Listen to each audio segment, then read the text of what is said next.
Chers étudiants, bonjour et bienvenue au cours sur l'univers et le système solaire. Au cours de cette session, nous allons explorer l'univers fascinant qui nous entoure en se concentrant sur deux éléments essentiels, les galaxies et notre système solaire. Cette carte mentale montre les grands titres qui seront discutés dans le module de géologie au cours de ce semestre. Dans cette vidéo, je vais vous présenter un cours sur l'univers et le système solaire. La connaissance de la planète Terre est profondément liée à la compréhension de son environnement spatial et cosmique. Pour mieux comprendre notre planète Terre, il est essentiel d'étudier et de connaître ce qui l'entoure dans l'espace. Tout au long de ce cours, on va voir les différentes composantes de l'univers et de notre système solaire. On va explorer les objets célestes et leurs caractéristiques. Alors préparez-vous à prolonger dans un voyage époustouflant à travers les galaxies lointaines et les merveilles de notre propre système solaire. Les prérequis demandés pour le suivi de ce cours sont multiples. Donc l'étudiant a besoin de certaines connaissances en géographie, spécialement le positionnement. Certaines connaissances en physique optique sont très utiles aussi. Donc l'étudiant aussi a besoin de certaines connaissances en chimie fondamentale, et spécialement le tableau périodique et ses éléments chimiques.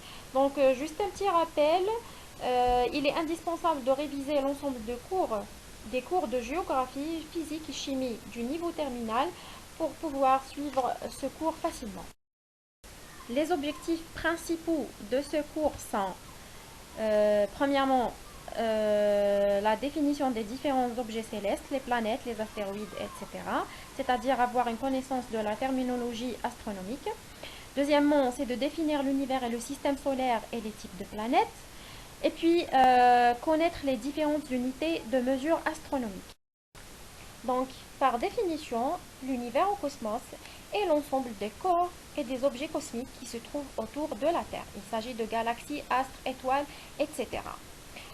Par définition, une galaxie est une structure cosmique formée par le rassemblement d'étoiles et de leurs planètes éventuelles. De nébuleuses peut être essentiellement de matière noire et contenant souvent un trou noir supermassif en son centre.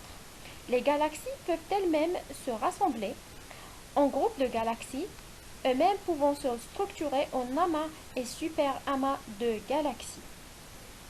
L'âge de l'univers est estimé à environ 15 milliards d'années. Notre système solaire appartient à la galaxie la Voie lactée. Il est situé à plus de 28 000 années-lumière du centre de la galaxie. Il tourne autour du centre de la galaxie en 200 millions d'années, c'est l'année galactique. Le système solaire est l'ensemble des objets gouvernés par l'attraction gravitationnelle du Soleil. Donc, dans le système solaire, on a un certain nombre d'objets évoluant autour d'une étoile. Cette étoile est appelée Soleil. Ce sont les planètes et leurs satellites éventuels, les planètes naines, les astéroïdes et les comètes. L'Union astronomique internationale a redéfini les objets célestes du système solaire comme suit.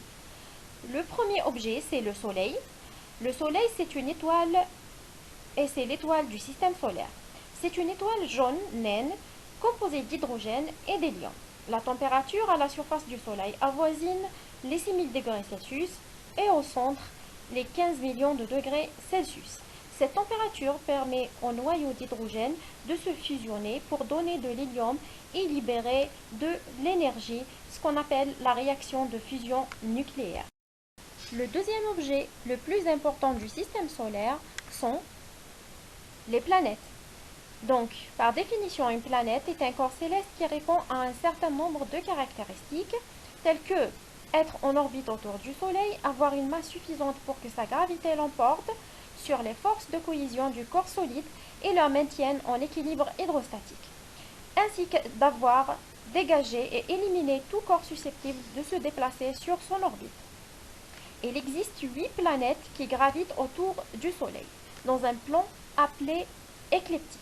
Il s'agit de Mercure, Vénus, la Terre, Mars, Jupiter, Saturne, Uranus et Neptune. Leur orbite est subcirculaire dans le sens anti-horaire, sauf pour Vénus et Uranus. Il faut savoir qu'il existe deux types de planètes. Il y a les planètes telluriques et les planètes gazeuses. Les planètes telluriques sont Mercure, Vénus, Terre et Mars. Elles présentent une surface rocheuse et elles sont constituées de silicate de fer. La Terre est la plus grande planète tellurique. Par contre, les planètes gazeuses, elles ont une grande taille par rapport aux planètes telluriques. Elles sont Jupiter, Saturne, Uranus et Neptune. Elles sont essentiellement constituées d'hydrogène et d'hélium. Jupiter est la plus grosse planète du système solaire.